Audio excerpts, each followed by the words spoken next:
എല്ലാവർക്കും നമസ്കാരം. അപ്പോൾ ഈ വീഡിയോയിലെ ചർച്ചാ വിഷയം എന്നുള്ളത് നോമ്പ് കാലത്ത് പ്രമേഹം തൈറോയ്ഡ് രോഗമുള്ളവർ ശ്രദ്ധിക്കേണ്ട കാര്യങ്ങളെക്കുറിച്ചാണ്. ഇപ്പോൾ പ്രമേഹമുള്ളവർ പ്രമേഹത്തിൻ്റെ ടെസ്റ്റായ ആവറേജിൻ്റെ HbA1c എന്ന് പറഞ്ഞ പരിശോധന ചെയ്ത് 7% താഴെയാണെന്നുള്ളത് ഉറപ്പുവരുത്തുക. 2, പ്രമേഹത്തിന് മരുന്നുകളും അല്ലെങ്കിൽ ഇൻസുലിനൊക്കെ എടുക്കുന്നവരാണെന്നുണ്ടെങ്കിൽ തീർച്ചയായിട്ടും മരുന്നുകളുടെ സമയക്രമീകരണം, ഡോസിലുള്ള വ്യത്യാസം, ഇൻസുലിൻ്റെ ഡോസിലുള്ള മാറ്റങ്ങൾ ഇതെല്ലാം ഡോക്ടറെ കണ്ട് അതിനുവേണ്ടിയുള്ള കാര്യങ്ങളെല്ലാം തീരുമാനിക്കേണ്ടതാണ്.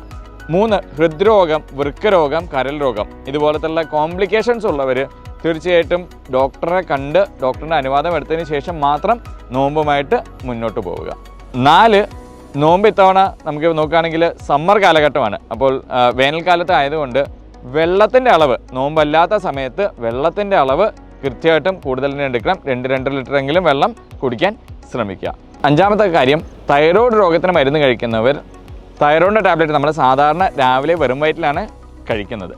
അപ്പോൾ ഈ ഒരു നോമ്പ് കാലത്ത് വേണമെന്നുണ്ടെങ്കിൽ നിങ്ങൾക്ക് ഡിന്നർ കഴിഞ്ഞ് 2 മണിക്കൂറിന് ശേഷം തൈറോയിഡ് ടാബ്ലറ്റ് കഴിച്ചിട്ട് കിടക്കാവുന്നതും ആണ്.